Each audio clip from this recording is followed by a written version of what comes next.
Fala galera, estamos chegando mais uma vez aí no R3M Vlog. E o importante é que você se inscreva no nosso canal. Quanto mais pessoas inscritas, mais entrevistados nós vamos conseguir trazer pelo número de acesso e likes também, o joinha. Senta o dedo aí sem dó. E tem uma novidade agora, nós estamos também em mais uma plataforma digital, que é o TikTok. Entra lá no TikTok, tem todos os cortes do nosso podcast para você curtir. E o endereço do TikTok é R3M Vlog também. Né? Tudo bem, velho?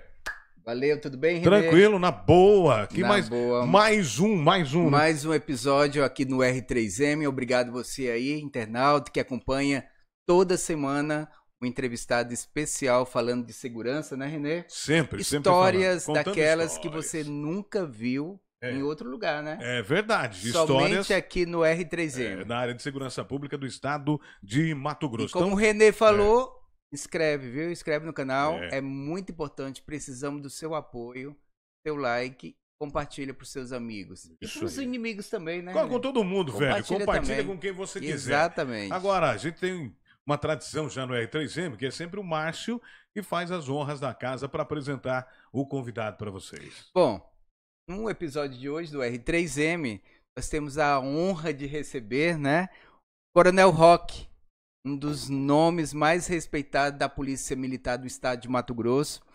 Coronel Roque, que esteve à frente de batalhões estratégicos aqui do Segurança Pública do Estado, como a Rotan e o BOP, né, o batalhão, por 14 anos esteve à frente do atuando no Batalhão de Operações Especial aqui em Mato Grosso.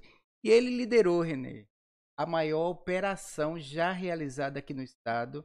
É uma operação, uma caça a criminosos do Novo Cangaço, né? Foram 58 dias ininterruptos. Bom, né? E então, tudo isso, essas missões que o Coronel Roque teve à frente, esses bastidores dessas operações, a gente fica sabendo a partir de agora. Então, é um prazer tê-lo aqui no R3M Coronel Roque. É um prazer tê-lo conosco.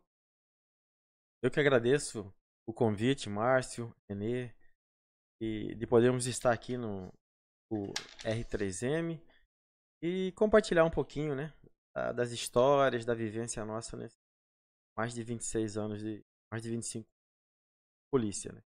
Você percebeu que o Márcio faz as honras da casa, mas a primeira pergunta do R3M é minha. Vamos lá. A primeira pergunta é a seguinte: como surgiu a polícia na sua vida? É uma história. Vamos falar de história, né? História. É até curiosa, né? A minha trajetória. Como que começou na Polícia Militar.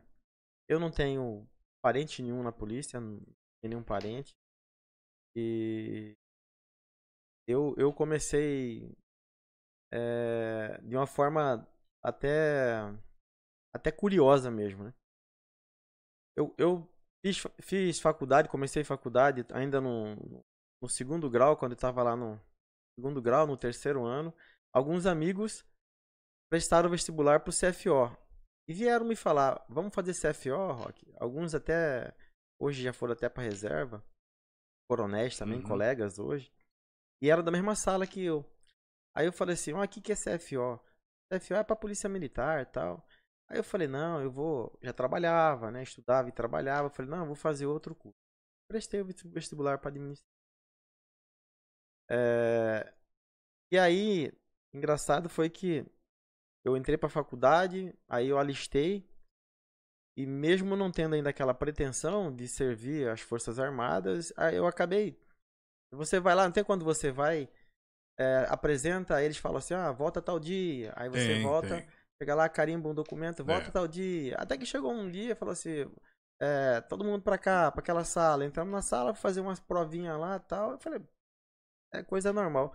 Aí volta em janeiro. Quando voltei em janeiro, eu falei: semana que vem você já volta com esse material e tal, vocês vão servir. Já volta a reco. Aí eu falei: mas nem me perguntaram se eu vou querer ou não vou querer servir. Falei: meu amigo, você já teve a oportunidade lá atrás de falar se queria ou não. Aí eu naquela inocência ainda de não saber, falei: agora você já tá dentro. Aí eu entrei pro exército, pro MPOR. E aí, como eu tava lá, tentei levar a faculdade, o NPR, aí acabei trancando para poder dedicar ali no curso. E fui tomando gosto pela vida militar, né? Militar. Não era uma pretensão minha inicial, mas aí depois eu fui tomando gosto e eu fui transferido como oficial R2, saiu oficial temporário e fui transferido para Coxim, aí em Mato Grosso do Sul. Então eu servi lá por 3 anos. Porque o NPR são 4 anos, né? De oficiais. São até 7 anos Até que 7 era anos, na época, né? tá. Agora eu não sei É. como que tá mais. Só temporário. E aí, lá eu continuei fazendo a faculdade e servindo. Aí um amigo meu, que era da mesma turma minha de NPR, hoje é tenente-coronel da PM, me ligou. Olha, e aí, você não quer fazer CFO? Aí que eu fui lembrar, lá de trás, né? O que era o CFO? Agora eu já sabia o que era, né? Aí eu falei assim, rapaz, mas agora eu tô terminando a faculdade. Ele falou, não, dá tempo ainda. Aí eu fiz. Meio que despretensiosamente, acabei fazendo o vestibular naquela época. E essa sua experiência no Exército, né? Quais são as lições que você trouxe, né? Experiência significativa, até mesmo para a polícia, que impulsionou a você entrar na carreira aqui do Mato Grosso. Sim, o Exército ela dá uma bagagem considerável para. Imagina, o jovem ali, 18 anos, 19 anos, aí você entra para as Forças Armadas ainda com muitas aspirações, né? Ali você vai moldando, né? A própria questão da disciplina, a própria questão de você aprender a ter mais objetividade, mais foco. E ali eu fui vislumbrando o que eu queria, né? Fato. Então, para mim, trouxeram valores, na verdade, agregaram muitas experiências e valores que a gente cultiva até hoje. Coronel, e é verdade que você estudou em um seminário por um tempo, considerou seguir a vocação para ser padre? Pois é, por isso que eu falo que é uma situação curiosa. O pessoal até pergunta, né? Depois que eu saí do Exército, eu passei no CFO, entrei e vim pra PM. Aí as pessoas falam assim, mas Ronaldo, né? Meu nome é Ronaldo. Uhum. A maioria que me conhece da PM me chama de Ronaldo, meus familiares. Mas Ronaldo, meus amigos de infância, como que o mundo dá voltas, né? Você sai de um seminário em que você estava estudando, realmente, eu estava estudando para ser Você fez padre. quantos anos? Fez 6 anos no seminário. 6 anos. Tava quase se formando já, padre. Não, é porque, assim, o tempo de formação é bem longo. Você vai, faz faculdade de filosofia, depois faz faculdade de teologia. Aí eu tava na fase ainda de ir pra filosofia. Aí eu saí naquela assim, eu vou sair pra verificar se é isso mesmo, Entendi. né? Tal, e acabei não voltando. Mas deu uma guinada, né? Na minha vida. O que levou a mudar essa direção? Deixar de seguir a carreira vocacional? As duas são vocacionais, religiosa, mas uma religiosa para militar. Sim. Eu costumo dizer que na parte de disciplina, na parte de foco, isso não muda muito, porque lá no seminário você tem uma rotina cotidiana. E uma hierarquia também. Então, assim, eu não senti muito isso. Questão de foco, a gente sempre teve. E mantivemos, né? Mas, assim, pra mim, foi a questão familiar mesmo, né? Questão familiar que me fez. Depois que eu saí, minha família sempre também. Minha família é católica, sempre me apoiando, né? E eu falei, não, é momento de eu dedicar a outra carreira, no caso. Percebeu, né? que não tinha vocação nenhuma para o celibato. E aí também, aí você sai, aí você vai conhece, né? Vai conhecendo o mundo, conhece as namoradas, coisas, e aí eu percebi que talvez não era mesmo. Aí foi pro CFO. Prestou o CFO, isso, aí passou, eu passei no CFO. Foi aspira. E saí, e fiquei os 3 anos lá na academia. Quando você entra também você vê uma diferença. Sai do exército, aquela coisa mais metódica e tal. E aí chega na academia, eu já tinha lá meus 20 e poucos anos, 23 anos. Aí você pega um monte de jovenzinho ainda que tava lá, né? Um pouco uma sistemática um pouquinho diferente na parte de formação. Mas a gente se adapta rapidamente, adaptei, passei os 3 anos, concluímos o TFO, e saímos aspirante e fomos designados. Passei para o interior, trabalhei em algumas cidades do interior, fui para... Na época não era a mesma divisão que tinha hoje, né? Eu fui para a região do 7º Batalhão.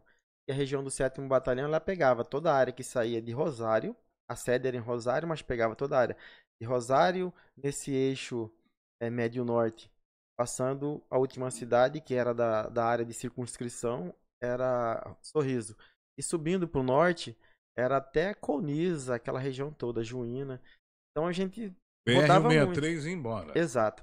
E naquela época não tinha assim, muitos oficiais. Então, quando você saía, os oficiais que estavam lá há mais tempo queriam tirar férias. Quando tirava as férias, quem que ia cobrir? Os que novinhos que chegavam, né? Então a gente foi bom. Foi bom porque a gente passou por vários lugares, né? Nesse período. Você lembra a primeira ocorrência que você esteve à frente? A primeira ocorrência que eu estive à frente como aspirante. Sim. Eu lembro. Mas foi aqui em Várzea Grande. Ah, já foi aqui, Já no foi interior Não, não. é porque antes de ir pro interior, a gente passou um estágio nos batalhões da capital. Do 4º Batalhão. Entendi. Isso. Inclusive você, com um colega de farda, aprendeu uma grande quantidade de dinheiro e droga, né? Dinheiro e arma. Aliás, dinheiro e arma de um assalto a banco em Poconé. Também. Isso aí É. já é quando eu tinha voltado do interior. Você pode contar Mas aí essa apreensão? Vou falar sobre isso. Mas deixa eu falar só sobre a primeira ocorrência. Sim. Agora me veio a cabeça. É. Sabe qual que foi a minha primeira ocorrência? A minha primeira ocorrência eu lembro certinho. Eu não era nem o oficial de dia. Eu era o auxiliar do oficial de dia. Mas quando eu assumi o serviço, é como se fosse. Né? E já assumi o serviço. E na hora que eu estava dando preleção para os policiais, irradiou a mensagem no rádio dessa ocorrência. O indivíduo teria adentrado um escritório aqui no bairro Santa Rosa, teria tentado pegar uma ex-namorada dele de refém, não conseguiu, ele pegou o proprietário, o patrão dela, que era o proprietário de um veículo, uma caminhonete, e saiu em fuga, em direção a Várzea Grande. Nessa a gente já montou todo o esquema para poder fazer os bloqueios e sair. E a minha equipe saiu logo na sequência e cruzamos com esse veículo. A gente cruzou com esse veículo, ele foi em direção à rodovia que dava acesso para Jangada, e nós atrás dele, só que ele uma caminhonete. Naquela época os veículos nossos eram Corsinha sedã, Corsinha, por mais que a gente 1.0 e olha isso. lá. E aí o seu Paer conseguiu interceptar eles, que eles saíram da rodovia e entraram no vicinal. Aí nós montamos o bloqueio e ali, eu lembro bem, a primeira ocorrência minha foi exatamente ali próximo à Fazenda São João, eu lembro bem, o lugar porque tinha a placa. Eles entraram, seguiram na estrada de acesso a essa fazenda, a aeronave mais na frente interceptou eles e voltaram. Quando eles voltaram, nós bloqueamos. Aí o indivíduo que estava fazendo a pessoa de refém, ele apontou para a aeronave, para atirar na aeronave. 12 meses. Isso. E apontou para atirar e tentou atirar no motorista. Né? Que era o proprietário do veículo. O motorista entrou em luta corporal com ele ali, houve os disparos e nós chegamos lá na hora e conseguimos imobilizá-lo. Eu lembro bem dessa situação porque ele disparou, o tiro passou aqui. Era o quê? 38. Era um 38. No motorista. Mas assim, a gente foi bem rápido, bem ágil também. Detê-lo. Foi a primeira ocorrência. No meu primeiro serviço. O cara é maluco querer tirar no 38 no helicóptero, né? É maluco. Muita audácia Muito, mesmo. E aí, quando eu voltei do interior, eu fui pra academia, fiquei comandando um pelotão na academia de alunos, mas eu fiquei 10 meses lá e já voltei pro 4º Batalhão, a pedido mesmo. Pedi pra ir pra unidade, assim, uma unidade operacional, eu me identificava mais, né? E aí eu fui pro 4º Batalhão. E lá no 4º Batalhão, muitas missões, muitos serviços, era uma área extensa, né? Naquela época o 4º Batalhão não tinha outros batalhões em Várzea Grande, era só o 4º Batalhão. Pegava a área de Várzea Grande inteira. Eu lembro que, assim, os recursos se tinham não era igual hoje. Sim, né? sim. A gente entrava de serviço, às vezes, com 2 viaturas, pra cobrir uma cidade inteira, entendeu? Já era grande, Várzea Grande. Mas, assim, a gente sempre contando com efetivo, uma tropa bastante dedicada, sempre dando E aí teve recado. esse assalto em Poconé. Esse assalto aconteceu, era uma sexta-feira, em Poconé. Eu tava, assim, eu lembro que a gente não tinha muito... Quando acontecia as coisas, isso ainda acontece muito na polícia militar, no afã, na dedicação. Eu tinha saído de serviço de 24 horas, aconteceu o roubo, emendamos, né? E fui pra Poconé. Mas aí já era segundo tenente, ou não? Eu já era segundo tenente. Tá. Fomos pra Poconé. Aí lá em Poconé, muitas viaturas de outras regiões, Rotam, BOP. E é interessante até falar, porque esse assalto, ele foi um assalto que não se falava ainda em Novo Cangaço, mas foi nas mesmas características do Novo Cangaço. Os criminosos chegaram, fecharam ali a cidade, fizeram enfrentamento com os policiais do destacamento lá, do pelotão. E foram, fizeram reféns, colocaram na frente, foram na agência bancária, foram aquelas casas de comércio de ouro, né? Compra e venda de ouro. Bastante lá, né? Bastante na região. E fugiram em direção ao Pantanal. Queimaram o veículo na ponte, a única ponte que dava acesso. Saíram atirando. Isso, saíram atirando. Mesmo os modos. Escudo humano também. Também. E aí, nós fomos pra lá, pra dar o apoio. Como eu já tinha que voltar pro serviço no outro dia, que era assim, trabalhava um dia, outro dia você já entrava. E eu achei interessante foi o seguinte, as equipes continuaram lá e nós voltamos. Era eu, soldado Cabo Augusto, né, e Leonardo. 3 policiais. E à noite, de madrugada, naquela época havia muito roubo especificamente de Uno. Eles furtavam e roubavam o Uno para retirar, fazer desmanche e vender as peças, né? E um serviço anterior meu, a gente tinha apreendido um veículo com muitas peças de Uno, uma caminhonete. Passando ali pela região do bairro Joaquim Curvo, hoje chama Joaquim Curvo, próximo a Coab Jame Campos, ali na região da Grande Cristo Rei. Nós escutamos, já era umas 2 da manhã, escutamos uma caminhonete. Estava numa rua paralela, escutamos uma caminhonete. Nessa que nós escutamos a caminhonete, eu ainda brinquei ainda. Falei, Augusto, vamos lá abordar essa caminhonete? Quer ver como tá... Tem peça de Uno, de carro roubado lá? Falei, brincando, né? E na hora que nós fomos aproximando, ele deu luz alta já, mas não ligou o giroflex. Eu percebi que na carroceria da caminhonete desceu um indivíduo. E foi abrir um portão de uma residência, de uma casa. E eu vi que tinha outros 2 na cabine. Na hora que ele parou, eu desci e fui abordar. Na hora que eu fui abordar, eu lembrei, porque a gente tinha visto as imagens do roubo, né? Ele tava com a mesma gandola, uma camisa, assim, camuflada, semelhante àquela que a gente viu nas imagens. Eu achei estranho. Na hora que eu fui abordar ele, ele quis esboçar uma reação. Eu vi que ele tava com uma arma na cintura, aí a gente já fez uma abordagem com mais segurança, né? Os outros 2 estavam dentro da caminhonete. Chamou apoio também? Ali não deu tempo ainda não. Enquanto tava ali, a gente fazendo a abordagem nele, eu já vi que ele tava com uma pistola na cintura. Foi lá, mandei ele ficar no chão, retirei e guardei a pistola. Quando eu já vi que tava indivíduo armado, já sinalizei pra equipe. A equipe foi nos outros 2 que estavam na caminhonete. Nesse momento, ia virar um Gol branco. Esse Gol branco, eu acho que era veículo de apoio ou outros indivíduos da quadrilha que estavam junto com eles. Quando viu a gente abordando, eles engataram a ré e já saíram. Antes de sair, eles já começaram a atirar na nossa direção. Pararam ali e já começaram a atirar. E era, assim, eu acredito que devia ter umas 3 ou 4 pessoas lá pela quantidade de... E somente 3 policiais. E nós éramos 3 policiais. Um indivíduo já tinha rendido ele, os outros 2 estavam no carro, e na hora que nós começamos a tomar tiro, a gente se abrigou. Um dos que estava na caminhonete fugiu a pé e a gente revidou contra o carro, o Gol. Aí eu fui pra esquina e começou aquela troca de tiro. O Gol saiu e aí eu fui pedir apoio, né? Aí eu voltei pra viatura, tínhamos radinho, era no rádio do veículo, da viatura, pedimos apoio, aí apareceu, eu fui Rotan, viaturas de área, COI, na época não era BOP, a COI, foi pra lá. Uhum. E a gente aprendeu, conseguimos prender 2 dos 3 indivíduos que estavam ali, prendemos. O pessoal do Gol sumiu.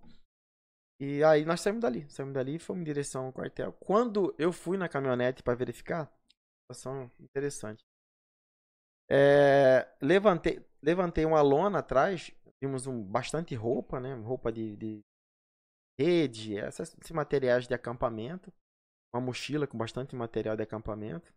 O que indicava que eles tinham ficado mesmo na mata, na região lá por um período. É uma bolsa com dinheiro também. E várias armas. Muitas armas mesmo. Eram 2 fuzis. Uma arma longa. Duas submetralhadoras. 5 pistolas, mais 5 revólveres também. Se eu não estou enganado, eu não lembro de cabeça aqui. Mas era um armamento pesado. Sim, eram 5 armas longas. Uhum. E uns 6 ou 7, se eu não estou enganado aqui, entre pistolas e revólver. E muita munição. Caramba. Muita munição. E assim, esse indivíduo que desceu da carroceria, ele estava vindo fazendo a proteção dos demais. E acho assim, por questões de minutos, né? Eu falo, é Deus que guia a gente também, né? Se a gente chegasse antes dele descer, ou antes que ele estivesse aproximando, era capaz dele atirar na gente antes da gente se aproximar. Ele havia, além desse que estava embaixo da lona, havia um fuzil encostado, carregado, em condições de uso, encostado assim na carroceria. Era o armamento que ele estava vindo na segurança.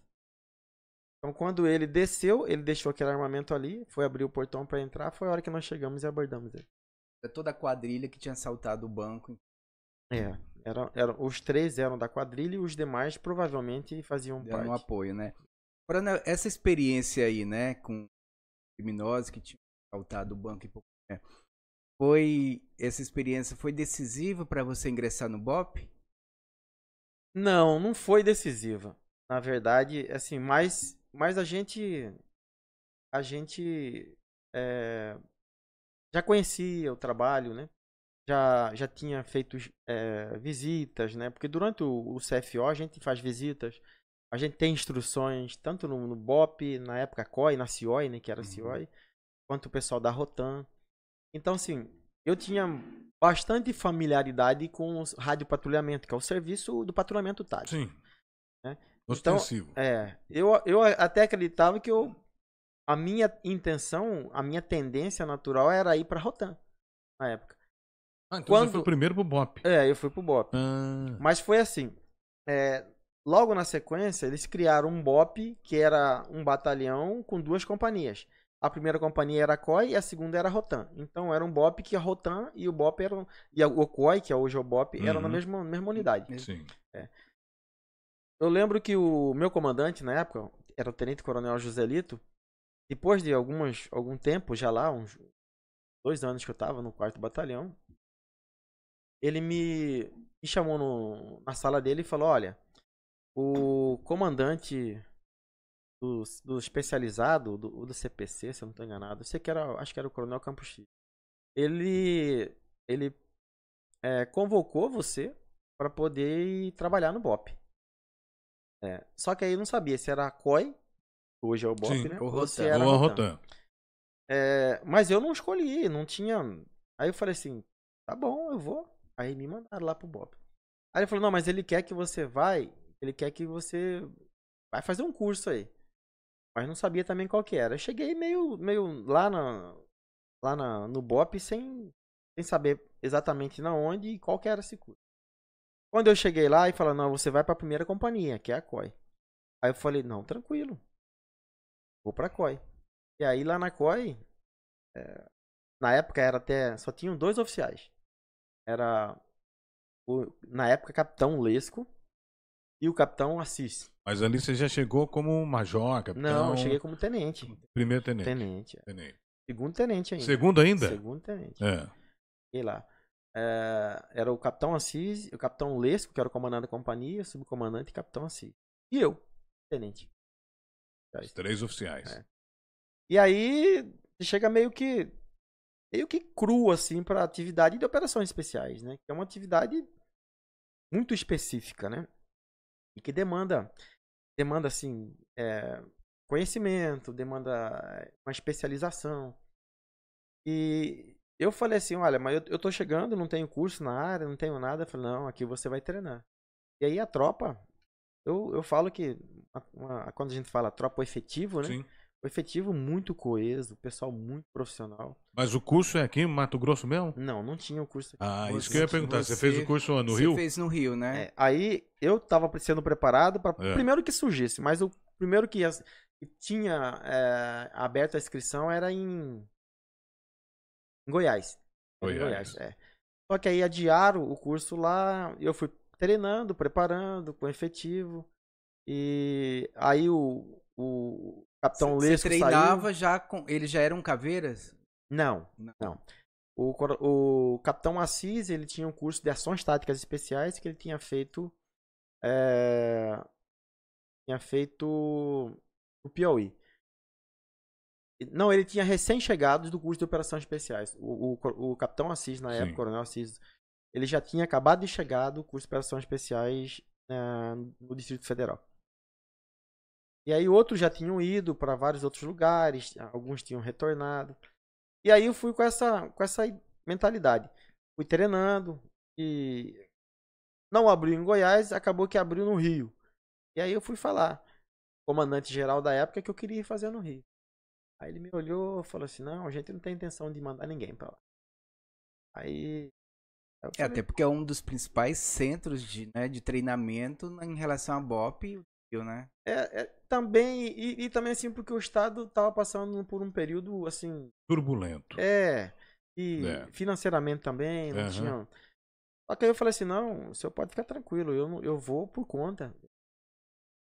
E eu vou porque eu quero fazer. Todo dinheiro do bolso para fazer o curso? Isso. Aí mas o Estado, a polícia, Sim, claro, mas É foi. que tinha, sim, mas assim, ele viu que a gente queria ir mesmo, né?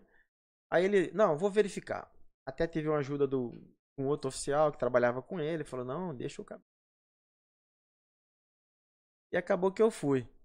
Mas assim, eu entendo assim, a preocupação é porque é um gasto, aí muitas vezes não demorava poucos dias e tava de volta, porque é um curso pesado. Quanto tempo o curso? 4 meses. Como que foi essa preparação lá? Eu fiquei praticamente 6 meses só treinando. Aí o efetivo ajudou muito lá na época, na COI. Porque muitos policiais também treinavam. E quando eu tirava o serviço, acabava o meu horário de expediente e eu ia treinar. E aí policiais lá que poderiam ir para casa deles falavam, não, eu vou com o senhor. Iam comigo. A gente ia pra Lagoa, ficava lá até 2, 3 horas treinando. Aí voltava, ia correr, ia fazer outras atividades. A pergunta é a seguinte, a gente assiste, nós não fazemos parte, né? Somos apenas jornalistas, mas a gente assistiu aquele filme Tropa de Elite e tal, o Brasil inteiro assistiu. E mostra o curso, mostra os caras. É aquilo mesmo ou aquilo é muita ficção? Ou é aquilo mais um pouco? Não, a pergunta não é aquilo, mas se Já me aproxima. perguntaram isso muitas vezes. E algumas pessoas, eu falei o seguinte, eu falei, olha, aquilo ali não é nem perto do que na verdade. Não é nem perto. É claro que ali tem muita obra, é uma obra de ficção, né? Sim, é isso que eu tô dizendo. Tem muita coisa que coloca como é que fala? assim, A linguagem poética, né? Que coloca, isso. como é que é? E ele tem é diretor, coisas, ele sabe. e tem coisas que então dá liberdade, né? Exato, dá liberdade. E tem coisas que não só vai saber quem teve lá mesmo, entendeu? E não se fala muitas coisas nesse sentido. Sim, treinamento. Não, era só para saber se era mais ou menos, né? Porque o que eu posso falar. Mas tem uma licença poética. Ali tem uma licença poética. Isso. Entendi. Aquilo ali não é muito próximo do que na verdade por conta de ser além daquilo. Além daquilo. E às vezes eu até falava assim, mas passou por isso, porque eu falei assim, olha, se eu for falar às vezes exatamente como foi, você não vai acreditar ou vai pensar que eu tô inventando. Então vai ficar com muita dó, né? Eu prefiro... Você acha que é preciso tudo aquilo, coronel, no treinamento de caveiras ou qualquer policial essa preparação que vai além do físico, mas também o preparo emocional. Psicológico. Claro, sim. Porque tem que- muita crítica, né? Assim, tem muita crítica, mas as pessoas que não conhecem efetivamente como que é, entendeu? O curso, a preparação do operador, a preparação do homem de operações especiais, ele não é só aquilo ali. Não é só a parte física, não é só o desgaste. O que fica, o que mostra muitas vezes é aquilo ali. Mas a parte técnica é muito mais essencial, muito mais relevante, A muito mais inteligência, né? importante. Exatamente. Além disso, então a gente fala que cuidado físico, a parte física é importante porque você vai muitas vezes em missões em que vai exigir. Mas também a maioria das missões você tem que ter Até. tem que entrar essa parte de estratégia. Por isso que o curso é longo. Hoje está sendo modificada ainda a malha curricular do curso de operações especiais. Está se adequando também às modalidades criminais que vão surgindo, Exatamente. né? Por exemplo, patrulhamento rural não existia. Não existia. E quem incluiu isso fomos nós aqui no Mato Grosso. Grosso foi referência para o país. Nós fomos referência. E, inclusive, depois nós fomos dar instruções em muitos lugares do Brasil. Isso veio com o novo cangaço. Isso veio da necessidade por conta do enfrentamento a essa modalidade criminosa. E que depois se expandiu para o resto do Brasil, essa mesma modalidade criminosa, e essas pessoas precisavam fazer ali também os enfrentamentos necessários. Por isso que criou-se praticamente a doutrina de patrulhamento em ambiente rural. Né? Então o curso ele vai além disso. Vai além. Prepara tecnicamente, prepara psicologicamente. Né? Prepara estratégia. Exatamente. Você não pode sair na louca também, né? Há um tempo atrás circulou até um vídeo, né? Vários vídeos, treinamento, né? No nosso linguajar, humilhação, né? Humilhação, falando de mãe, né? Eles treinando, tá? Você é fraco, você vai perder, não sei o que, não sei o que. Hoje existe uma lei que os treinamentos militares têm que ser filmados, né? Qual que é a sua avaliação? Olha, eu acho assim que a gente não tem que temer a forma como é conduzida. Como é conduzido esse processo de formação. Não tem que temer. A pessoa já entra sabendo que vai enfrentar isso. Não tem que temer. A minha preocupação é o tratamento que vai ser dado para isso, né? Pois, né? Quem vai recepcionar isso? Porque são treinamentos específicos. Nem todo mundo pode ficar acompanhando. Criminoso hoje, se você posta alguma coisa, é capaz de ter um monte de criminoso que vai assistir minha fala aqui com lógico. vocês. Então, tudo que você coloca está sendo observado também. Então, o tratamento que vai ser dado também com essa imagem, né? Mas, assim, as unidades de ensino, elas não estão tendo esse medo, esse receio como as pessoas pensam que tem, não. O BOP não tem esse medo, não. Eu converso hoje com profissionais que estão lá. E não tem que ter esse medo. Tem que ter esse medo. Inclusive, se for ter que, durante o curso, ter uma parte de fustigação, uma parte de privação de sono, privação de alimento, e pode ter que há necessidade, não tem que ter medo nada disso. Se tiver que falar para mexer com o psicológico do aluno, vai ter que fazer isso. Se tiver que jogar na água durante o dia, durante a noite, para mexer verificar a condição física ou a condição emocional, vai ter que fazer. E isso não tem que ser temido. Porque isso tem que estar escrito. Tem que estar. Tudo que você vai fazer no curso tem um porquê disso. Tem um porquê. E sempre teve. As pessoas acham que, por exemplo, ir lá e falar da mãe, falar do pai, é porque quer humilhar. Tudo tem um objetivo, tem uma finalidade. Tudo tem um porquê, né? Tipo assim, você não é caveira, você é um moleque. Então, assim, esse tipo de coisa de dureza, de disciplina, é preparar mesmo o candidato caveira. Exatamente. Porque no dia a dia, ele pode estar encontrando coisas piores do que isso. Né? Exatamente. E vai encontrar. Vai encontrar. Aí tem outro lado. Tem os outros estudiosos que vão falar assim, mas vocês estão formando o profissional que vai lidar com a sociedade e hoje vai querer tratar da mesma forma. Não é bem assim, não. Não é bem assim. Não se transfere isso. Não Uhum. se transfere isso. Por quê? Quando é falado isso, depois é mostrado por quê. É porque o BOP não vai em qualquer ação, né? Também. Exatamente. Também. Então, assim, lidar mesmo com a sociedade, dificilmente o BOP vai estar num tipo de ação. Tem outros batalhões específicos para isso. Na maioria das vezes, o BOP é acionado depois que as outras unidades já estiveram ali. Né? Exato. Já tiveram. Vai para resolver, né, isso, coronel? ou para missões específicas, em que o BOP vai só para aquilo ali.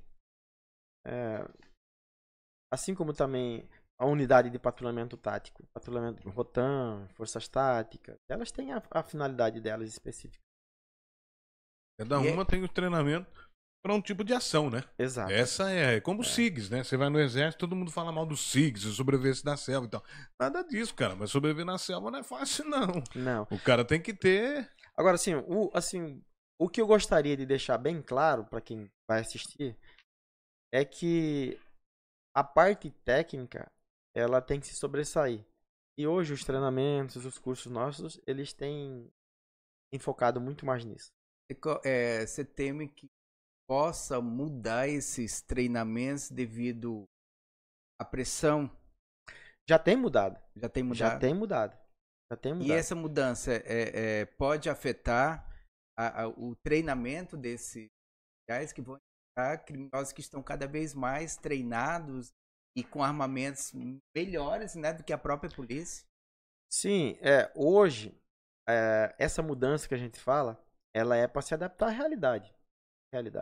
A realidade hoje do enfrentamento ao crime, sobretudo às facções do crime organizado, mas também moldando-se para as questões questões legais, né? Não que não havia isso antes, mas é que hoje a cobrança é maior nesse sentido. E há essa necessidade de abertura? Há sim. E tem acontecido? Tem. Como eu repito uma vez, a gente não tem o que temer. Os treinamentos continuarão sendo duros. E aqui eu falo abertamente. Para quem está vendo. Os treinamentos da unidades específicas, né, de operações especiais, eles continuarão sendo treinamentos que exigem fisicamente, psicologicamente, continuarão. Mas tudo faz parte de um processo metodológico, entendeu? Tudo faz parte de um processo em que anteriormente previsto, em que o aluno ali, depois ele vai saber o porquê, vai ser explicado o porquê, e vai ser diferenciado para ele uma ação específica de uma ação rotineira. Então, tudo isso faz parte do processo. Coronel, qual que é o perfil de um militar para se ver? Até porque tem um diferencial. E outra, existe a desistência de dados quando estão no curso, pede para sair? Pera aí, já responde já. Vou ter que agradecer primeiro aqui no meio, né? O Val.untar, que mais uma vez mandou delícias pra gente. Aqui tá um sanduíche, esse é o sanduíche do Val.untar, mas sempre tem, abre a câmera aí, Luca, pra não puxar. Mostra, isso aqui, ó.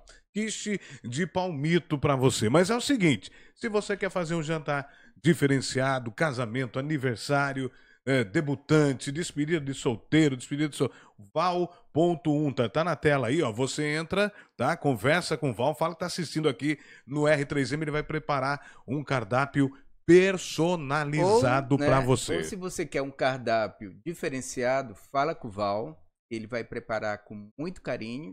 Isso mesmo. Diferença não somente no cardápio, mas também no preço, viu? Preço e no paladar, tá? Exatamente. E são deliciosos, todos os pratos aí, Val.untar, tá aí o endereço, Instagram, tudo aqui e o telefone também. E agradecer a LAC, né? LAC Concurso. Se você tá buscando uma carreira servidor público, né? Vários prestar concursos aí pintando, não perca a oportunidade. Acesse agora mesmo lacconcursos.com.br. Tá na tela também. Aqui o endereço.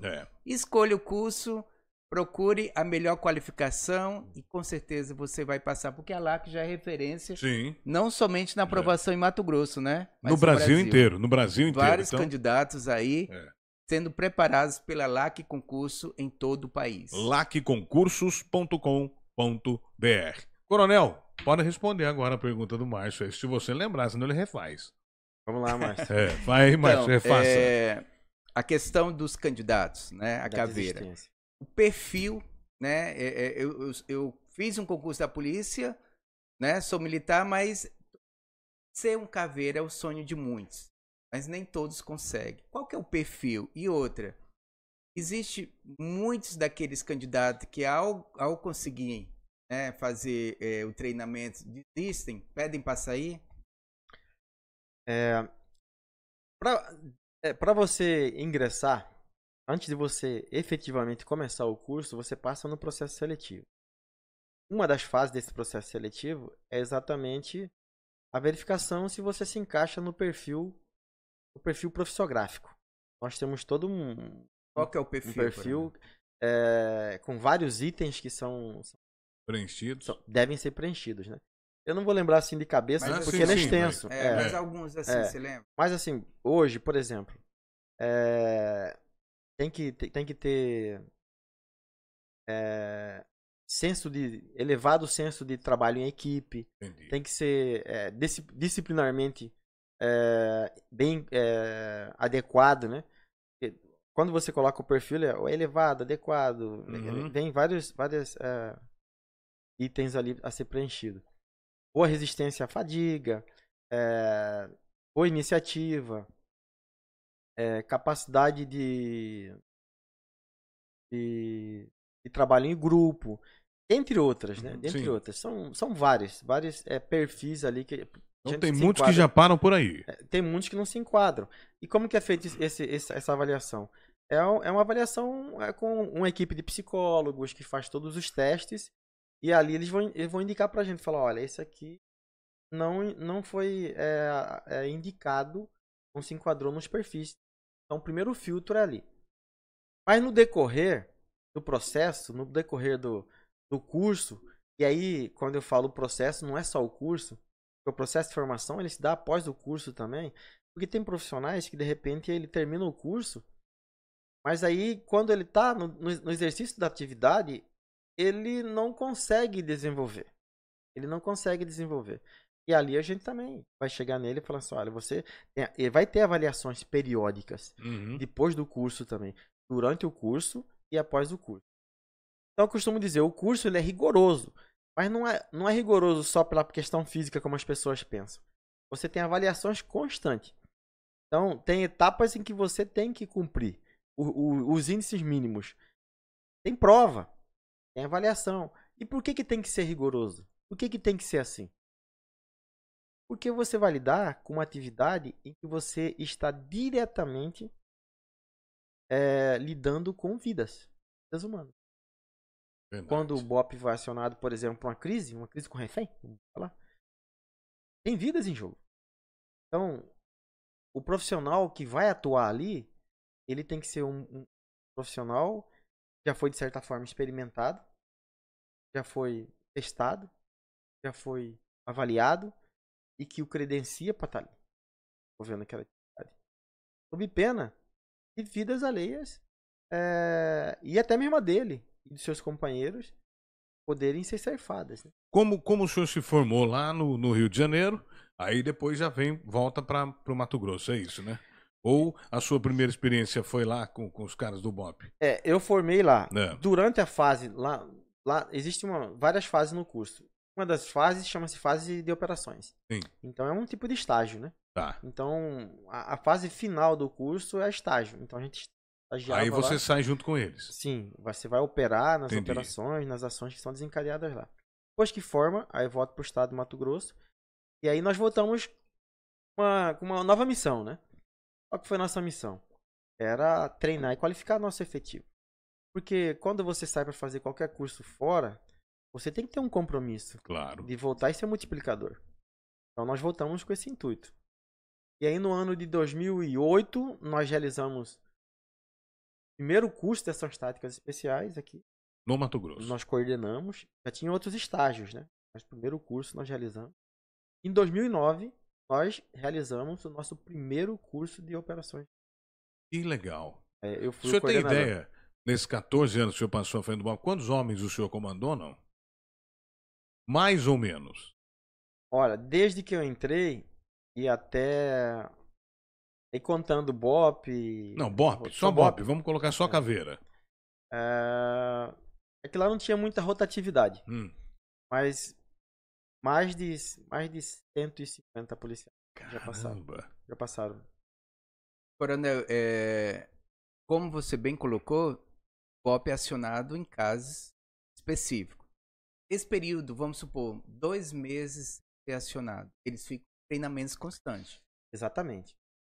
Hoje o BOP ele tem um setor de inteligência que acaba gerando demandas também.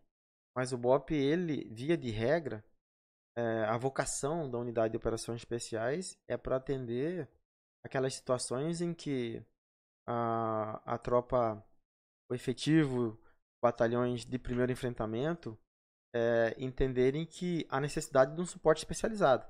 Então seria uma tropa de segunda ou até de terceira intervenção, dependendo da situação. Mas hoje tem muita demanda. Mas digamos que fique em período que não tenha demanda. O tempo inteiro tem que estar em condições. Porque uma das características das situações críticas é exatamente a imprevisibilidade. Ou seja, acontece a qualquer momento. Quando você menos espera, pode acontecer. Explode.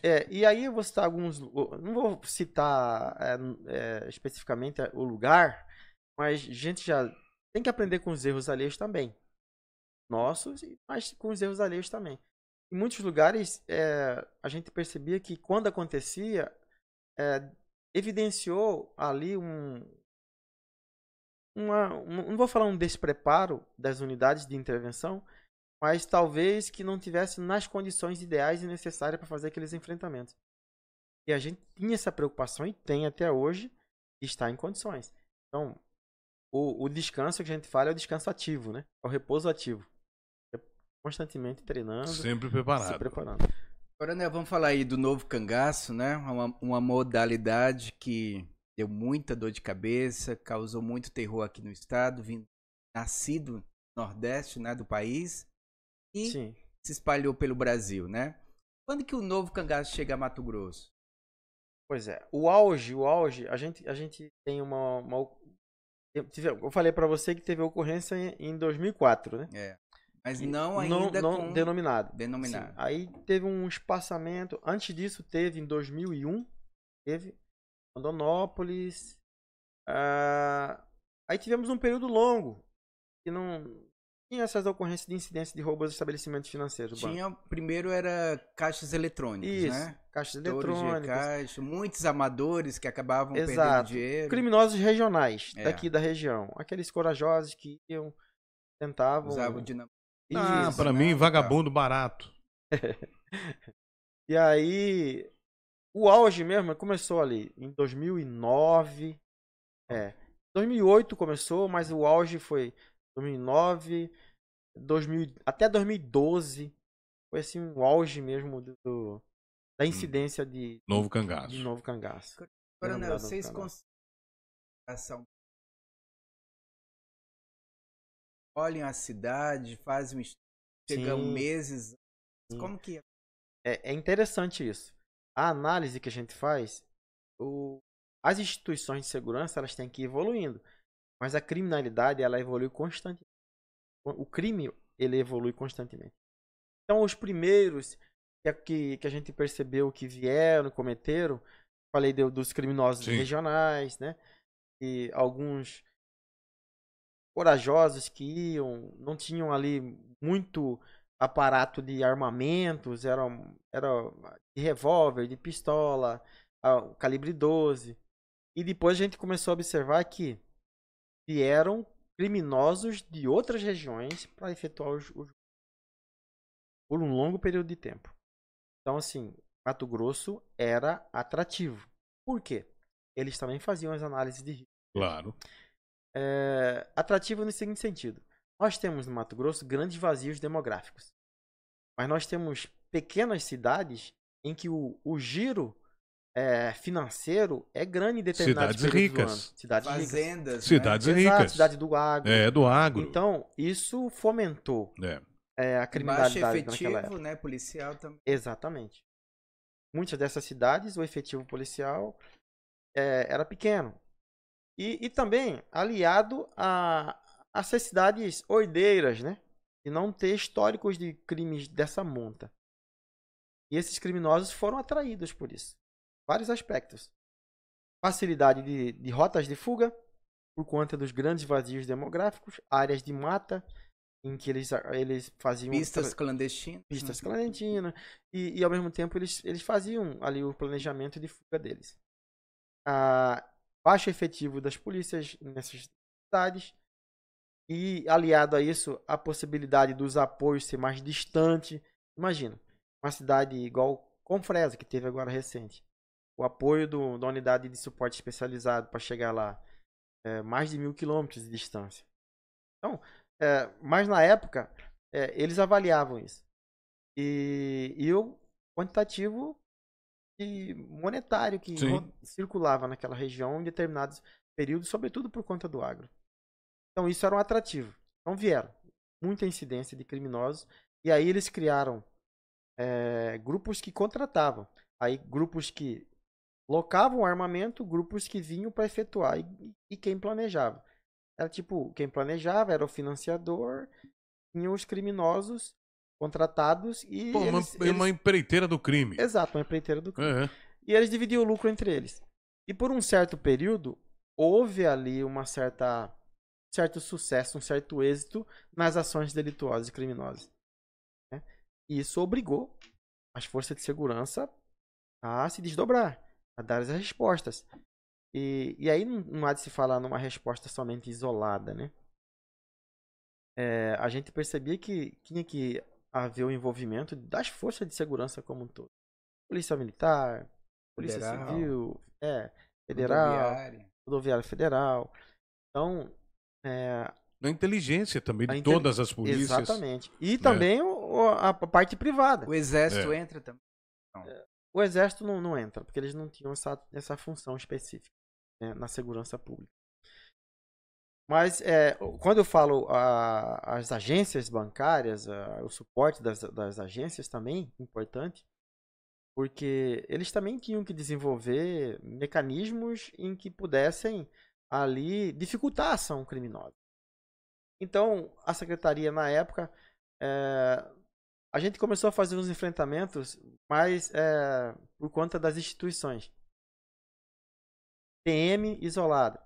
Aí o batalhão da área fazia o enfrentamento inicial. Quando o BOP chegava, as unidades de apoio chegavam, havia ali a necessidade de ter uma coordenação daquilo. Uhum. Havia necessidade de ter uma organização. E aí, a própria secretaria, na época, criou um grupo de trabalho. Nesse grupo de trabalho, unindo as expertises e as vivências, porque nós fomos aprendendo no decorrer do processo. Fomos identificando... Não, é aquilo que você disse. Enquanto o crime está lá na frente, já pensando, já se modernizando, vocês estão ainda entendendo como é que eles vão agir. Exatamente. E aí entrou ali o estudo que foram feitos na época, ali as ações que foram desencadeadas, a necessidade de se desenvolver atividades de enfrentamento para essas situações. Criou-se grupo de trabalho. Nesse grupo de trabalho, criou ali protocolos de como atuar. E esses protocolos, aos poucos, foram difundidos. Demorou um certo tempo, porque a gente, como eu falei, você foi moldando durante o acontecimento. Durante os acontecimentos. Mas depois que criou-se esses protocolos, acontecia em tal região. Ao invés de todo mundo ir para aquela região, já sabia exatamente quem ia fazer ali, bloqueios, quem ia monitorar. Era essa a pergunta que eu ia fazer. A inteligência já chegou a dizer, olha, os caras estão pensando em atacar a cidade e tal. Vamos nos preparar. Exatamente. A gente deixou de ser meramente reativo e passamos a ser mais proativo. Proativo. As forças de segurança passaram a ser mais proativas. Você citou a questão de Confresa, Coronel. Operação aí de quase 40 dias, né? Isso, Operação Canguru, que envolveu 4 estados, né? Isso. Mato Grosso, Tocantins, 5 Pará estados. E Goiás. E Minas Gerais. Minas Gerais também, 5 estados. Como que foi trabalhar com essas outras polícias, né? Até porque foi uma coisa meio inédita, né, no país, quando se trabalhou com tanto estado único, com uma única operação. Quais foram as dificuldades que vocês enfrentaram? Você coordenou essa operação? Sim. Fomos, pelo Mato Grosso, nós fomos o coordenador, né, aqui. Lá em loco. É um desafio grande, realmente. Porque a gente, nessa evolução da criminalidade, né? Eu vou ter que voltar um pouquinho Não, para fique à vontade, me que nós estamos poder contando diferenciar, história. né? Para poder diferenciar. Esse período todo do Novo Cangaço, a gente fez os enfrentamentos e Mato Grosso passou um longo período sem ocorrências de roubo a estabelecimentos financeiros. A última que a gente tinha vivenciado desse período de pausa tinha sido em Marcelândia, em 2014. Foi uma operação que tinha durado 34 dias, se eu não estou errado.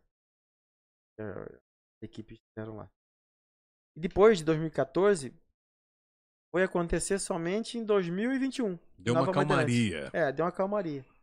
Em 2021, na verdade, acalmou aqui, Sim. porque migrou-se para outros estados, né? Então, Sudeste, Norte e Nordeste começaram a ter incidência muito alta de crimes dessa natureza.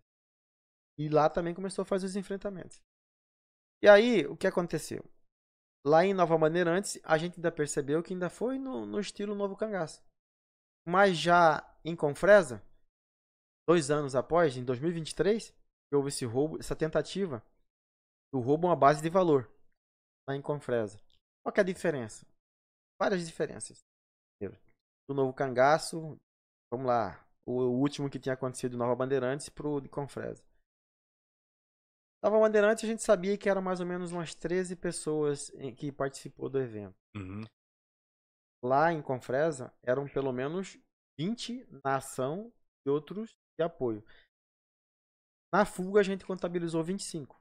Então aí você já identifica que há um número maior. E há um envolvimento de mais pessoas no planejamento. É uma ação que demanda maior planejamento. A gente observava isso. Outro detalhe.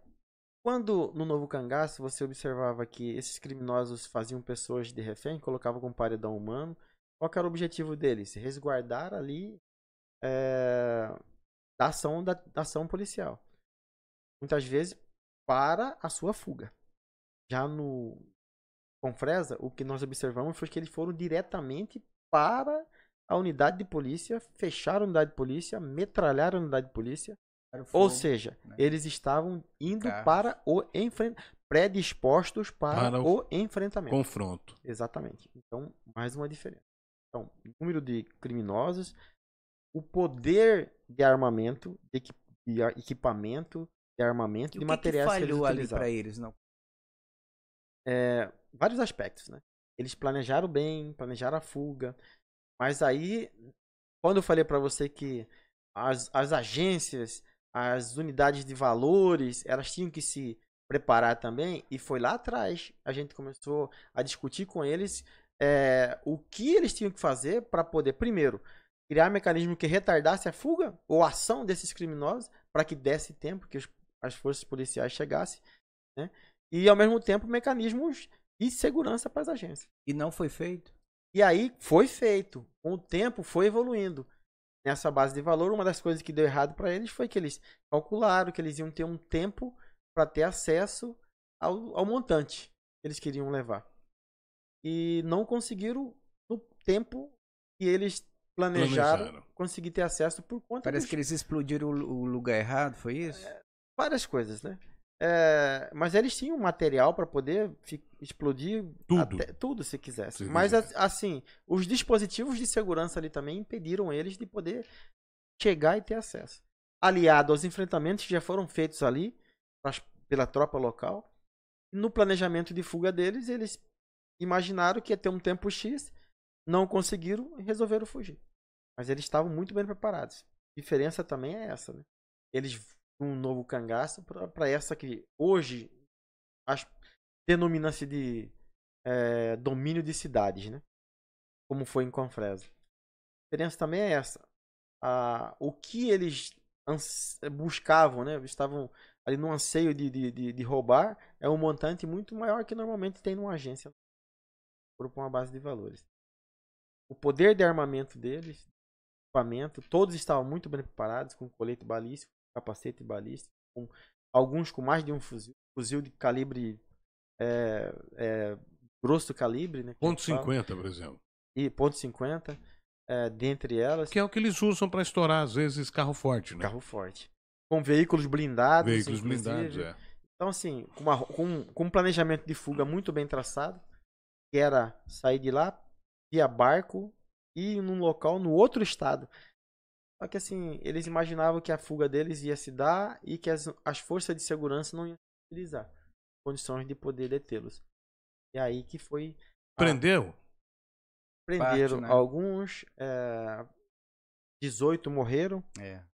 18 E morreram no esse confronto. trabalho em conjunto com a de outros estados, como experiência? Foi uma operação inédita, assim. Sim, uma operação gigantesca, uma operação grandiosa em vários aspectos, né?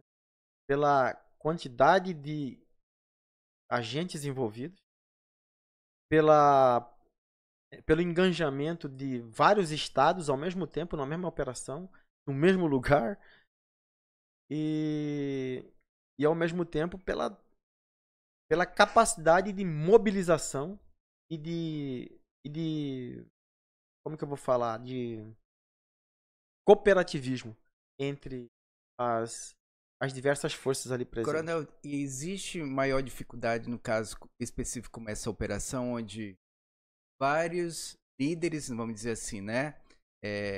Liderando a mesma operação de estado, pensamento diferente, estratégia diferente. É um desafio. Ali foi um desafio, essa operação. Grande desafio. Imagina, aqui no nosso estado, no Mato Grosso. Não vou falar no estado inteiro, vou falar só em Cuiabá. Aí em Cuiabá tem BOP, tem um treinamento diferenciado, tem uma forma de agir diferenciada. Aí tem Rotan, que tem uma competência de atuação diferenciada. Tem as unidades diárias, 1º, 2º, 3º batalhão. Aí tem os grupos de apoio. Aí tem cavalaria.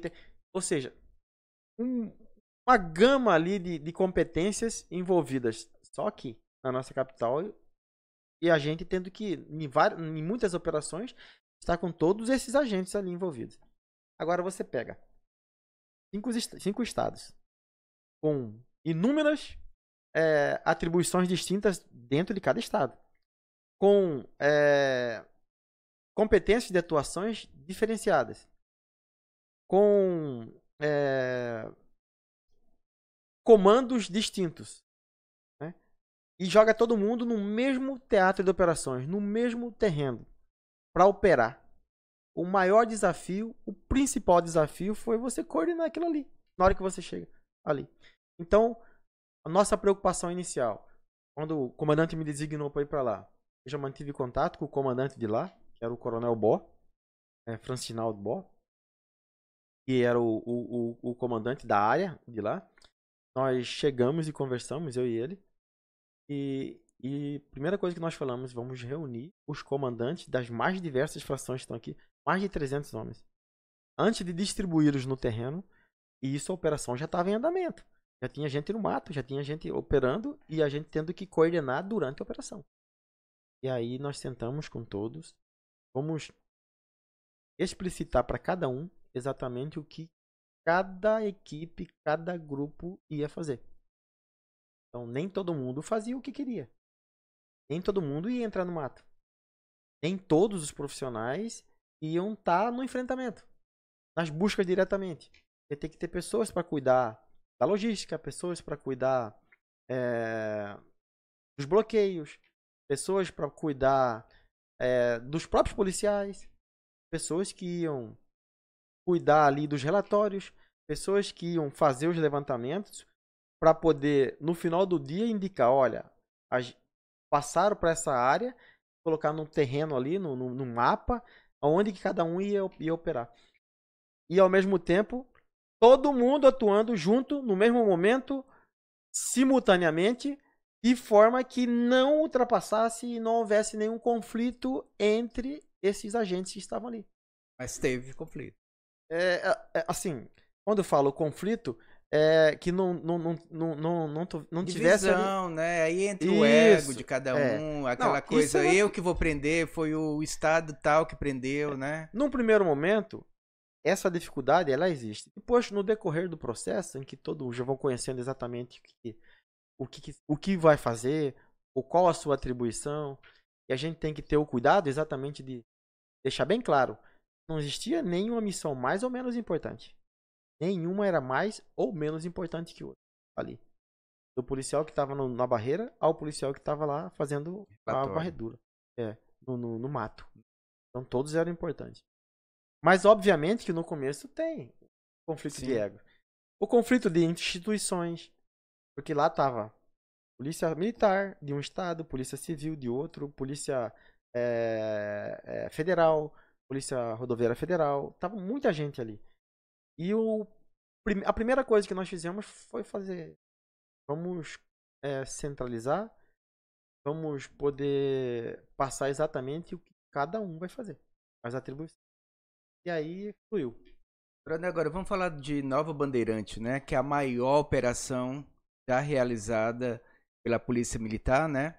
Aqui no estado, 58 dias. O que você pode destacar aí dessa operação? Nova Bandeirante. Uma operação grandiosa. Desgastante. Sob o ponto de vista do período que nós permanecemos na região. Você perdeu quantos quilos, coronel? Eu nem lembro, mas eu cheguei. Você emagreceu muito. Eu voltei com 10 quilos a menos, eu acho. De lá. Mas assim, não só pro efetivo do BOP, eu falo, nós estivemos lá, eu fui comandando a equipe do BOP, mas ao mesmo tempo, junto com o Coronel Arruda, nós estávamos coordenando a operação lá. Então, nós estivemos lá durante esse período todo e vivenciamos várias fases na operação. Os momentos iniciais, eles são terríveis. Primeiro, você chega, você vê o pânico instaurado naquele ambiente, pela localidade. A população temerosa, com receio e ao mesmo tempo ansiosa ali para a resposta da polícia, mas ao mesmo tempo duvidosa, porque eles viram os seus policiais, eles convivem com ele todos os dias, serem subjugados, literalmente subjugados por criminosos que chegaram do nada, fecharam o quartel. Meteram bala. Meteram bala, os policiais dali não conseguiram fazer os enfrentamentos que impedissem os roubos, até porque a gente já citou anteriormente, eles chegam com um grupo grande, com poder de armamento considerável. Poderio bélico forte. Isso, forte. E aí, a primeira coisa quando a gente chega lá é tentar restabelecer a ordem, entendeu? E ao mesmo tempo o restabelecimento ali da tranquilidade da sociedade daquela região. Paralelo a isso tudo, as buscas já iniciam de imediato. Mas tem que ter organização, tem que ter planejamento nas ações. Por quê? Foram várias unidades em apoio para lá. Uhum. BOP, foram forças táticas, as unidades de toda a região foram mandadas para lá, policiais em reforço e em apoio. Então a gente tem que coordenar aquilo ali. Então, quando você chega, você reúne os comandantes e fazem. Não, pode falar. E faz ali exatamente a divisão das tarefas. Então o primeiro momento foi isso aí. Depois, a gente tem uma preocupação de tentar identificar aonde eles estão. E que não é um trabalho fácil. Localizar esses. Aí entra a parte do pessoal de campo, faz as buscas, o rastreamento, porque eles entraram na mata. Aí tem que ter o pessoal com expertise para poder fazer essa busca. Mas entra o trabalho das equipes de inteligência e vai fazer um trabalho paralelo àquilo para subsidiar as equipes atuando no terreno. Depois que conseguimos identificar alguns dos criminosos, aí começou a fluir. Mas 58 dias também. Isso, você delimita os perímetros, você vai fechando, você vai impedindo as rotas de fuga, o acesso do apoio. E uma coisa que é interessante que eu quero falar nessa operação foi quando a gente prendeu os criminosos, e esse foi preso, o baiano, e aí eu fui conversar com ele. Aí eu falei assim, o plano inicial de vocês era ficar quanto tempo lá? Ele falando, olha, o plano inicial era a gente ficar 14 dias na mata, lugar específico. Aí eu falei assim, tá, mas e aí por que vocês resolveram sair de lá? Porque a gente nunca ia imaginar que vocês iam entrar na mata, não, onde a gente tava. Porque nos outros lugares que a gente fazia e cometia os roubos, normalmente o pessoal ficava 2, 3 dias, a gente ficava lá na mata intocado e eles Ia saíam. embora, ia embora. E a gente já separava e ia embora. Aqui a gente tentou sair, mas em todas as vezes que a gente tentou sair, houve confronto ou houve policiais que acabaram identificando. E isso obrigou a gente a se dividir e aí partir para um plano B deles, né? Fugir daquilo que eles tinham planejado inicialmente. Quebrou o plano inicial deles. Então, essa falha eu lembro até hoje, quando ele falou. A gente não imaginava. Falou bem assim pra mim. A fala que ele usou. A polícia não é bicho pra ficar andando atrás da gente no mato? Realmente, não é bicho. Mas aqui os policiais desenvolveram essa expertise e a coragem necessária para poder fazer as buscas, inclusive na área de mata. Mas, senhor, nós temos mais de 1 hora já. Mas... Pode fazer a última pergunta aí, viu, coronel? Porque eu sei que o senhor tem compromisso também, mas a gente vai para a última. Já era. Já era 1h18, quanto tá aí? Podemos já ter a segunda edição, então. Ah lá, 1h18, já coronel, quase. Seguinte, curiosidade muitos, né? Nessas operações. Prepara assim, ó, vocês vão pra mata com a mochila, com a comida, e não sabe quantos dias ficam. Vai ter no revezamento de equipe? Como que é tudo isso? Depende exatamente ali da situação. É a situação que vai dizer. Já tiveram situações, circunstâncias em que a equipe entrou de manhã. Eu lembro uma vez nós entramos cedo, a gente levou só alguns catanhos que a gente fala, um lanche. E a ideia era voltar no final do dia, porque à noite, para não continuar no patrulhamento à noite, que a gente fazia outra atividade. Mas o desenvolvimento ali, durante as buscas, nos obrigou a permanecer. E ali a gente já permaneceu, a comida acabou, na mata. em vigilância à noite, e viramos à noite, e durante a manhã e o outro dia. Mas o resultado veio. E conseguiu ganhar tempo e ao mesmo tempo sabia que estava próximo. Nessas operações você esteve no meio entre tiroteios? Conta aí essa. Tem várias situações de confronto. Várias situações. Não chegou a ser ferido, né? Não chegamos a ser ferido. Eu vou lembrar aqui uma situação. Tem várias situações que os nossos policiais que estavam conosco acabaram vivenciando. Mas eu vou falar uma situação aqui que nós tivemos em 2009. Situação em Nova Mutum. Roubo Nova Mutum. Nós fomos acionados. E o BOP colocou, os criminosos já tinham fugido. Um dos policiais que estava passando, apaisando, verificou um local onde tinham abandonado um veículo e um rapaz teria atravessado a rodovia de um lado para o outro da mata. E a gente foi numa aeronave, num helicóptero daqui para lá. 3 policiais. Quando nós íamos para Mutum, nós recebemos pelo rádio que eles já estavam na região de mata. Aí nós fomos direto e pousamos no meio da pista, na rodovia, já desembarcamos. Engraçado que na hora que nós desembarcamos, já tinham os policiais, a polícia local estava lá na região. Na hora que nós desembarcamos, houve uma troca de tiro lá. Intensa troca de tiro. Muito tiro mesmo. E eles eram 8 criminosos, né? Estavam ali na mata. A polícia local tinha entrado, tentando localizá-los, e deu de frente com eles, lá na mata. Houve a troca de tiro e os policiais foram obrigados a recuar, porque eles estavam só com um poder bélico bem superior. Nós éramos reforço. Só que a minha equipe, nós íamos com 10 policiais. Só que a aeronave cabia só 4 helicópteros. Os outros foi de avião. E lá não pousava avião. Tinha que ir pra... Nem não foram pra cidade. Foram pra uma usina que era mais próximo, e lá pousaram para poder vir.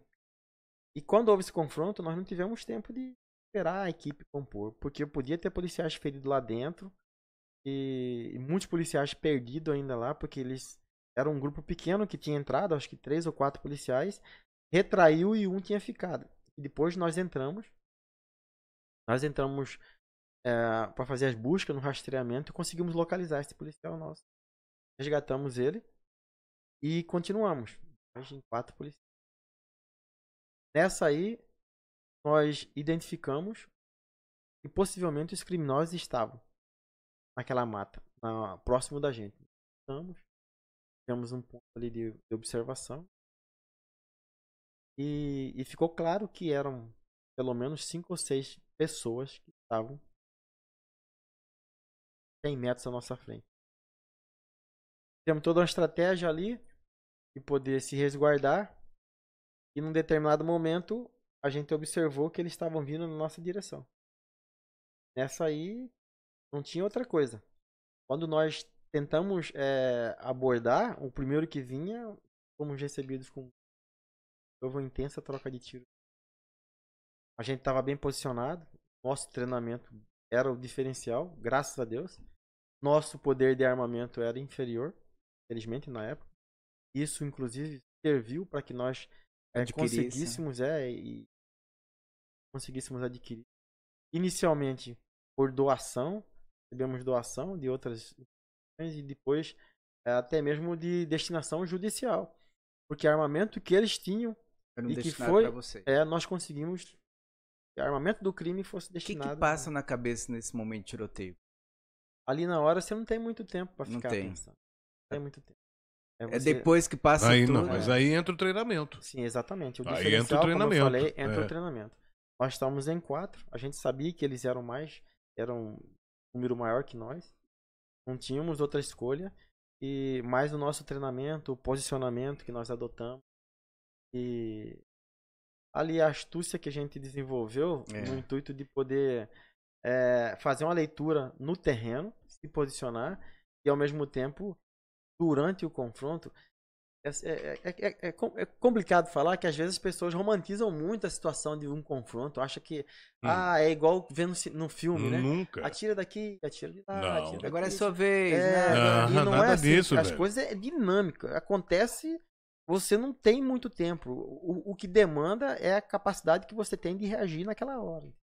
E o treinamento faz toda a diferença. E aí a equipe, trabalha em equipe. É fundamental. Fundamental.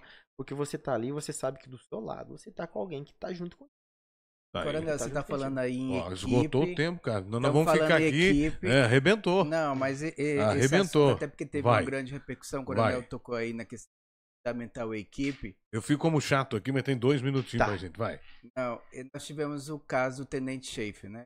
Estava numa dessas operações, felizmente morreu, e os envolvidos eram próprios colegas de farda.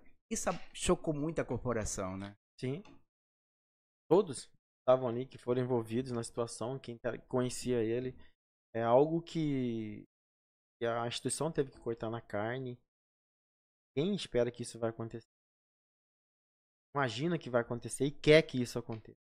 Felizmente, logo na sequência eu assumi o comando do BOP, eu tive que lidar com toda essa situação. Foi fácil. E a gente espera, e aí vou falar uma coisa, pra quem tá no comando, e eu tava lá com a equipe, tem coisa pior do que você de repente ter que voltar com alguém ferido, ou com alguém. Mas aí o Então. pior não foi a mentira, dizer que teve um enfrentamento. Sim, aí é outra questão que a gente tem que abordar. A questão da conduta, que vai totalmente contrário àquilo que a gente prega na unidade. Que é pregado e que é Treinamentos, isso. né? isso que é cultivado dentro da unidade.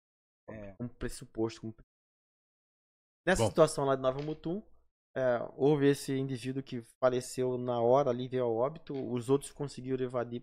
Já estava à noite, nós retraímos, mantivemos o local cercado. O Renê, a especialidade dele. E a gente não pode encerrar, Coronel, contando pelo menos um dos casos de reféns, de pessoas que tentavam tirar a própria vida, né?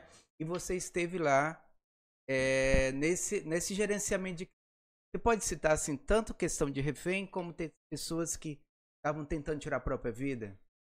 Sim, nós As passamos táticas que várias você situações de utiliza. refém. Situações de reféns, que é de criminoso de um roubo frustrado, aí ele pega outros de refém. Situações em que de crime passional, quer seja marido e mulher, ou que pegou os filhos e fizeram o próprio filho de refém. Temos várias situações aqui em Cuiabá.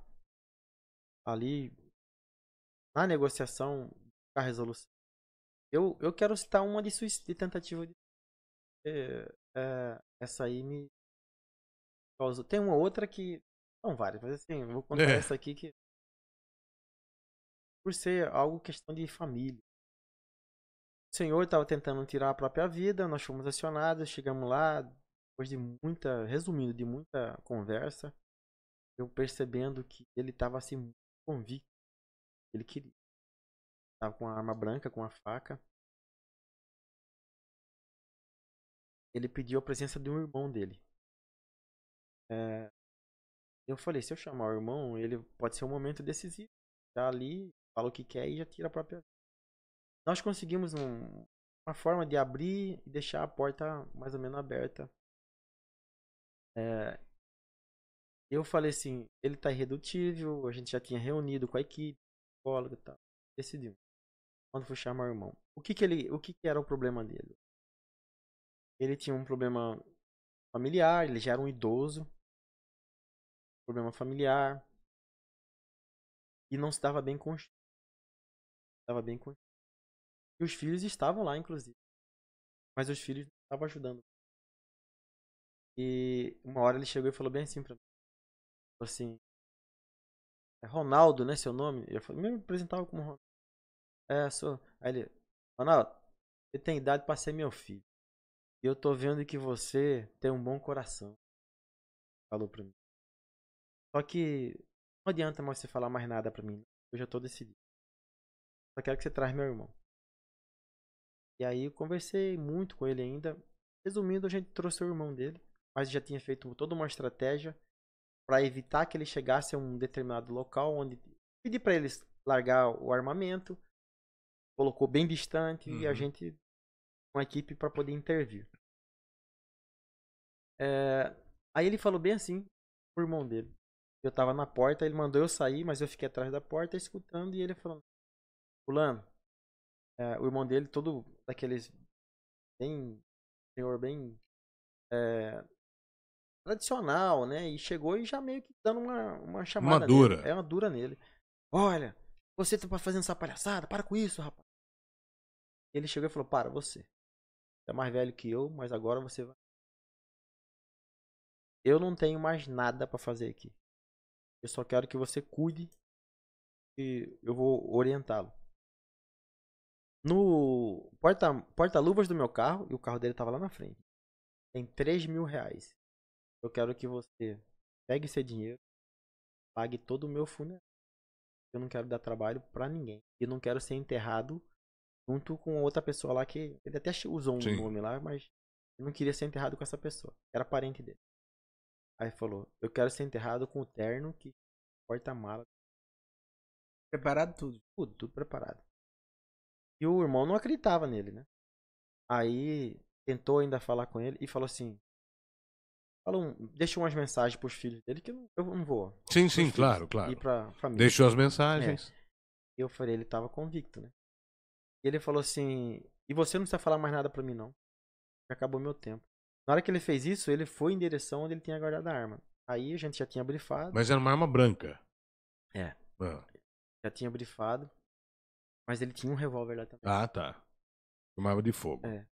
E aí, quando ele foi, e era sempre no corredor, a gente interviu. Deu tempo nem da equipe chegar. Eu já abri a porta, todo mundo caiu em cima dele e tal, segurou. Houve ali um momento de consternação, né? Porque ele tava convicto. Sim, convicto, Ele tava emocionalmente abalado. O SAMU chegou, aí veio uma equipe de psicólogos. Era depressão? Era uma junção de coisas. Depressão e briga mesmo familiar. Ele sentia que os filhos não gostavam dele, desmerecido. Questão de família. Enfim. Já teve algum desses casos que você não conseguiu êxito? Não. Graças a Deus. Tem um, só que aí não foi culpa. Como que eu vou falar? Só terminar isso aí. Depois disso, ele foi medicado. Foi feito um tratamento com ele, a família acompanhou, acreditaram mesmo. Nós fomos no carro, verificou só o dinheiro lá. Tava o terno lá. Isso, assim, serviu para os filhos verificarem que o pai estava realmente precisando Com ajuda. da família. Depois eu encontrei com o irmão dele. Eu estava numa agência bancária e encontrei com o irmão dele. O irmão dele me conheceu e veio de lá. Capitão, eu era capitão. Capitão, quero dar um abraço no senhor. Quero agradecer ao senhor porque meu irmão tá bem, graças a Deus. E quando eu cheguei lá, eu não acreditei que ele tava com. Mas Deus colocou vocês lá para não deixar. E assim, e ele falou que a família tava. Mas serviu. São muitas situações Sim. que a gente vai refletindo. Vai refletindo. Você falou uma situação se alguém faleceu, né? Nessa situação aí. Negociação que não deu certo. Teve uma de tentativa de suicídio, mas o indivíduo dele estava sob efeito de entorpecente e ao mesmo tempo em surto psicótico. Tava em Nárnia. E aí ele estava num poste próximo do fio de energia. O bombeiro já tinha tentado falar com ele, não conseguiu. E nós chegamos lá com muito custo.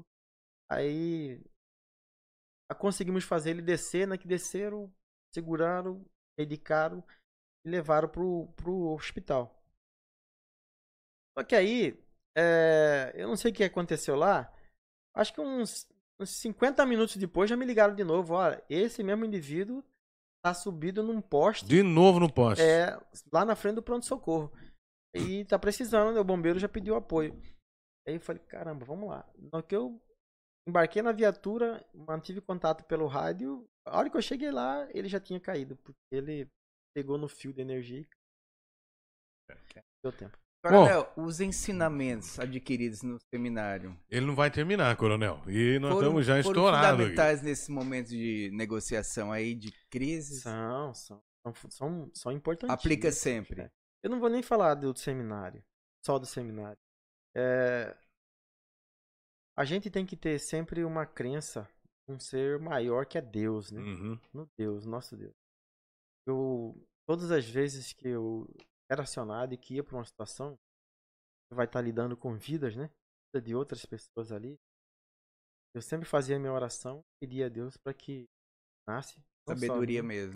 As forças políticas estivessem ali envolvidas para que pudesse resolver de uma forma em que as pessoas saíssem ilesas. Entendeu? E é uma responsabilidade muito grande, porque você tem que ir, tem que fazer ali, intervir. E o que se espera da gente é que o resultado favorável. O que é o resultado favorável? O resultado favorável numa crise com refém, é que o criminoso seja preso, se renda, né?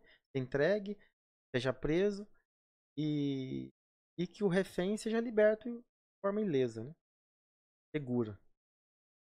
Uma situação de suicídio é que a pessoa seja demovida daquela ideia e seja encaminhado para um tratamento. Então essa seria a solução mais aceitável possível. Mas existem vários fatores que estão envolvidos ali no processo, fatores adversos que podem influenciar e essa situação não sair da forma como a gente espera. Mesmo que a gente esteja atuando para que seja uma solução mais aceitável possível. Mas existem fatores adversos. E a sociedade espera sempre isso. Dê tudo certo. Né?